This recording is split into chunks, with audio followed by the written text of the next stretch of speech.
Yo, yo, yo, what's up, everybody? Thank you for tuning in to today's podcast. It's Cody, Gotham's Caped Crusader, and we're keeping it geekly. Yes, this is your number one stop for all things geek culture, from comic books to video games and so much more.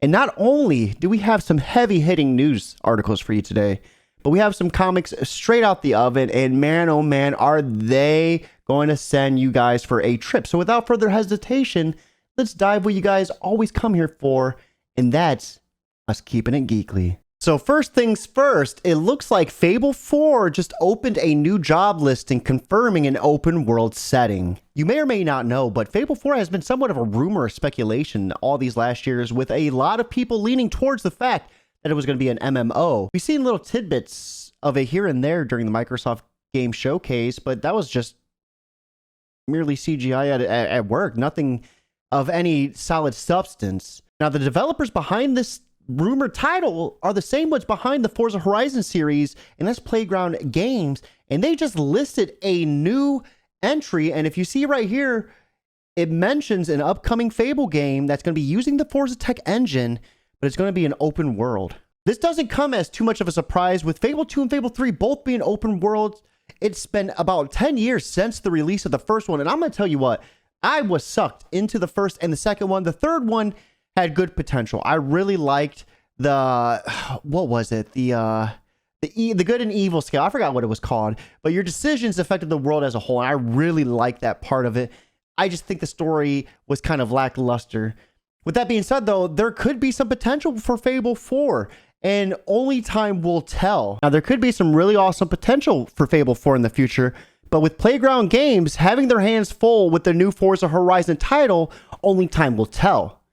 Now, one thing I did get a little bit of a beat on is the same lawyer who helped Netscape in the Microsoft lawsuit, the antitrust lawsuit, as a matter of fact, is going to be the same one that's going to represent Epic in its huge battle with Apple. So on Epic Games' side, we have Christine Varney, who represented Netscape in its antitrust suit against Microsoft, which has been known as one of the most important antitrust suits to date and revered by plenty within that field. Not only that, but also in 2011, she was the Assistant Attorney General of the U.S. Department of Justice's Antitrust Division. So she has a lot under her belt. In terms of what's going on right now, it looks like Epic Games essentially got the quote-unquote Superman of the antitrust legal system. That's what I'm getting from this, and leave a comment down below if I'm wrong on that. If you're unfamiliar with what's going on, Apple is more or less trying to take 30% cuts of all purchases within the stores. Epic filed a lawsuit after Apple banned the popular game when Epic created the virtual currency to bypass Apple's toll. And you see this happen with a lot of apps where there'll be an increased hike on the price for Apple to get that cut. And a lot of people are up in the air on if that's legal or not, if that's fair, or if that's against consumer right.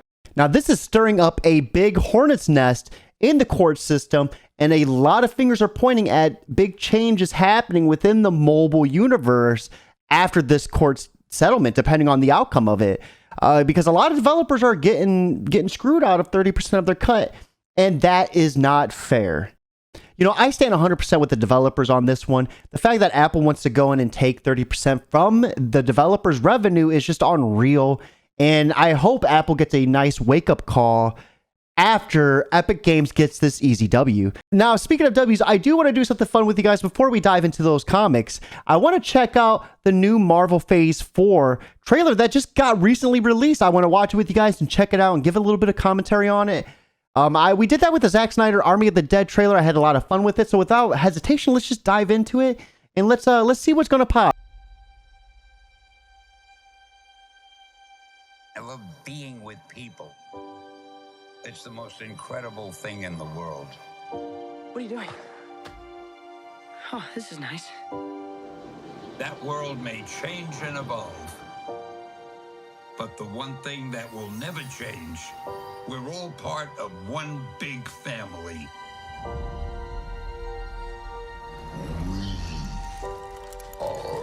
Oh, wow. Gamora's back. That man next to you, he's your brother. That woman over there, she's your sister. Higher, further, faster, baby. That's right.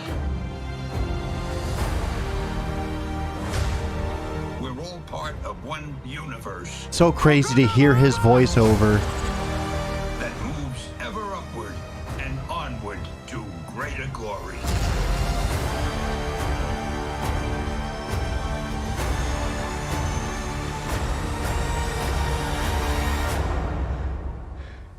On your left.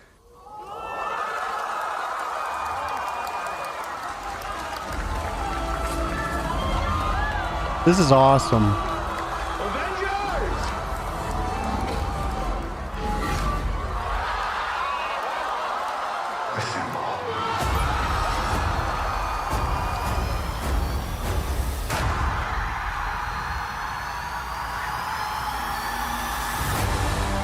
All right, let's see what's in store.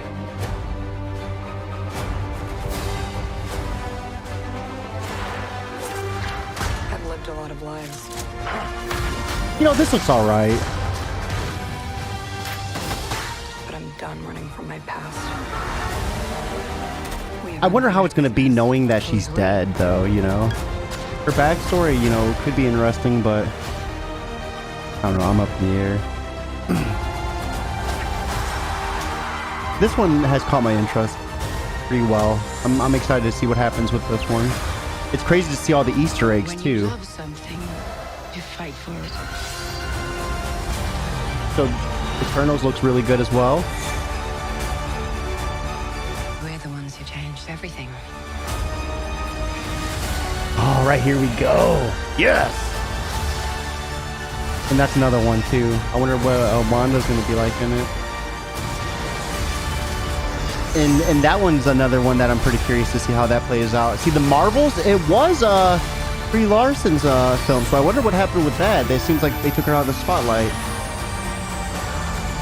Now, I'm interested about that, researching into that a little bit. And we did get a hint of Fantastic Four as well. So what was your guys' thoughts on that? Leave them in the comments. I'm really interested in them. So there was the MCU Phase 4 trailer. A lot of awesome titles coming out and a lot of indication of what's to come. You know, I'm pretty excited for a big chunk of those titles. Some of them I am curious about on how they're going to pan out and how they're going to play. Do I think Phase 4 is going to be as heavy hitting as the last phase?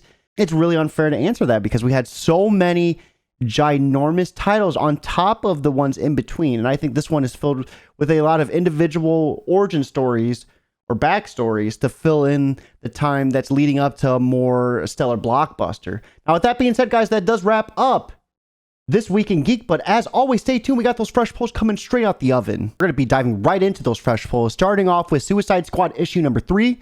Written by Robbie Thompson with art being done by Eduardo Pansica. So we begin this issue with Nocturna, who's a super villainous vampire, conversating with Amanda Waller, and she's wondering how Amanda Waller got a hold of Superboy and is controlling him. We get a little bit of a backstory on Superboy, but not too much before Amanda Waller says her yard time is up and sends Nocturna back inside. As Nocturna is heading back into her cell, she's intercepted by Peacemaker, who not only heard her and Amanda Waller talking about how everyone hates him, but he also says he has a way to make their lives easier inside this facility and to meet him into the laundry room. Now, while Amanda Waller is confronting Cobra and telling her she wants to have her oversee Talon because Talon can't stop killing people. He's killing guards, and Amanda Waller is afraid of Talon jeopardizing this mission, and they need him to stay intact and stay alive until he remembers who he is. Then we segue back to Peacemaker and Nocturna in the laundry room, and he wants to know what's going on with Superboy and how much she knows and what she isn't saying, but it's not long before they are interrupted and told that they have a mission, and this one is of grave importance. Yes, their next mission is going to be to capture none other than Bolt from the Teen Titans, and they're going to try to snag her after all the Teen Titans are on a nice, relaxing night. Now, things, of course, do not go as planned with some of the new characters, one of which getting their head blown off, but there is a plan B, and it includes a certain crossover with Teen Titans Academy, and you'll never guess who is going to be joining forces with the Suicide Squad. Now, this issue really is upping the ante with the Suicide Squad. It has me really, really craving more, and I cannot wait to sink my fangs into issue number 4. With that being said, we did dive back into Infinite Frontier Secret Files with issue number 2.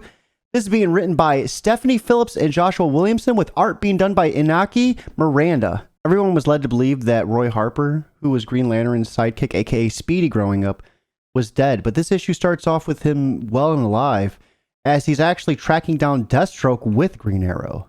We touched briefly on Roy Harper's history and his different aliases. Outside of being Speedy, he was also known as Red Arrow and Arsenal, and he's worked with the Justice League, Teen Titans, and Outlaw, so he's had a lot within his lifespan. And we see him and Green Arrow miss shooting Deathstroke with a tracker, and Roy's having a hard time. That's when Oliver has a really touching panel with him where they talk about how Buddhist monks practice archery as a form of just focusing and learning to focus. And that's when we transition to Roy just getting completely decimated in some random bar fight in Mexico. Throughout the panels, we learn about his life, on how he fought addiction, how he lost his friends, but I guess the most devastating would be losing his daughter, which in turn forced him to lose himself. And we really see that expressed throughout these panels as he's just getting beaten by this guy called Big Bill. And the bartender just pretty much tells Roy that Bill doesn't know when to stop and he's going to kill him. And Roy's like, that's what I want. And it's at that moment you really see that heartbreak and just him not wanting to be around. The bartender goes to save Roy's life, though, but not before Big Bill can snatch that baseball bat away from her. And as he gets ready to hit her with a killing blow, that's when we see Roy jump into action and protect her and take down Big Bill. Now, this issue was rather short, with a strong focus on Roy Harper, and we'd seen him ride his motorcycle off into the distance. This gave us a little bit of a heads up with the next issue. That's going to be Jade and Obsidian, so stay tuned for that. I'm pretty excited for it. Now, to be honest with you, the Infinite Frontier Secret Files series is kind of losing its glimmer with me. You know, these are interesting, I guess, stories on the different heroes, and it does fill in a little bit of the backstory, but I need more. I need more action, and I need more than just filler. Now, with that being said, that does lead me to perhaps my more favorite issue of this week. That's going to be Batman issue 108, written by James Tynion IV, with art being done by Jorge Jimenez. Now, this issue begins with Scarecrow taunting Batman. Reality is warping for him, and Scarecrow has him ensnared in his traps, and Batman's not going to be able to break out. That's when we pivot to Gotham City Hall, and Mayor Nakano's addressing the city of Gotham about the recent attacks, about the supervillains, and just about everything in between. And he makes a really subtle stab towards focusing on the wrong heroes. And that's when we see Sean Mahoney get wheeled onto the stage. Sean Mahoney saved several people during the attack on Arkham at risk to himself. He's missing not only his arm, but his legs. And really, I guess, painting the picture of what a true hero looks like to the mayor. As Sean is being awarded the medal, we see Mr. Saint glance over his shoulder, and he sees Scarecrow very far in the distance, overseeing the ceremony. And this is when we then pivot to Bruce Wayne, who's undercover as Match, who's supposed to be some tattooed looking Jim Gordon. It was a really weird reference, but he's playing the part and he's doing well. He's undercover trying to infiltrate on Sanity, and thus we are then introduced to Miracle Molly. Now, I know the idea of Batman who dressed as Jim Gordon, not only that, but covered in tattoos, is a sight to behold, but it really is. And as Miracle Molly is showing Bruce Wayne around, she's under strict orders to kill him if he makes an attempt to harm any of their people. Now, while we're getting a really fleshed out and interesting story for Miracle Molly, we then pivot back to Mr. Saint, and he's introducing Sean around the place and makes a very lucrative offer to him. He wants him to join his police officer program. And naturally, Sean's like, hey, dude, like, I can't. Like, do you not see how I look? That's when Mr. Saint offers him the ability to regain the use of his limbs. And the only stipulation is he needs to be the first officer in his program. And Sean agrees. And thus, Peacekeeper #1 is born. Now, that part right there left me begging for more. As you know, I'm a huge Future State fan. I wish they would have kept more of the run, but I do like how Infinite Frontier is bleeding into the beginnings of it and giving it a more fleshed out take. So with that being said, that does wrap up This Week in Geek. But before we end today's podcast, I do want to give a shout out to everyone that made it possible for me to start monetizing my Facebook gaming page. I am starting to provide a little bit more content on that page to kind of coincide with Twitch and hopefully YouTube in the near future. So I really appreciate that, guys. I appreciate the support on all fronts. You can catch me on all of my social media platforms at Job for a Cody. And as always, guys, keep it geekly.